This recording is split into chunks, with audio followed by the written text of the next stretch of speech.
Kochi marine ഡ്രൈവിലെ Fidel Castro നഗറിൽ സ്വാഗത സംഘം ചെയർമാൻ പി രാജീവ് പതാക ഉയർത്തിയതോടെ ഡിവൈഎഫ്ഐ അഖിലേന്ത്യാ സമ്മേളനത്തിന് തുടക്കമായി.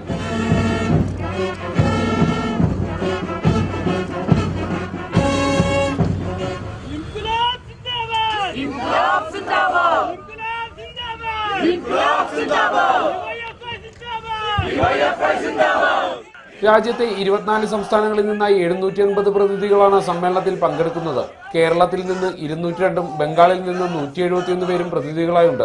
സംഘടനയിൽ പുതിയ കാലത്തിന്റെ വെല്ലുവിളികളെ നേരിടാൻ പ്രാപ്തമാക്കുന്ന രീതിയിൽ ഭരണഘടനാ ഭേദഗതിക്ക് സാധ്യതയുണ്ട്. കൂടാതെ ദേശീയ നേതൃത്വത്തിലും മാറ്റമുണ്ടാകും. ഡിവൈഎഫ്ഐ ദേശീയ president M P Rajesh, general secretary Avoy Mukherjee എന്നിവർക്ക് പകരം മഹാരാഷ്ട്രയിൽ നിന്നുള്ള പ്രീതി ശേഖർ പ്രസിഡന്റും കേരളത്തിൽ നിന്നുള്ള ടി.എ. മുഹമ്മദ് റിയാസ് ജനറൽ സെക്രട്ടറിയുമായേക്കാം.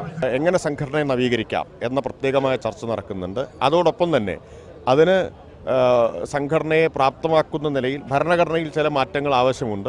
ആ ഭരണഘടനാ ഭേദഗതികളും ഈ സമ്മേളനത്തിൽ അവതരിപ്പിക്കപ്പെടും.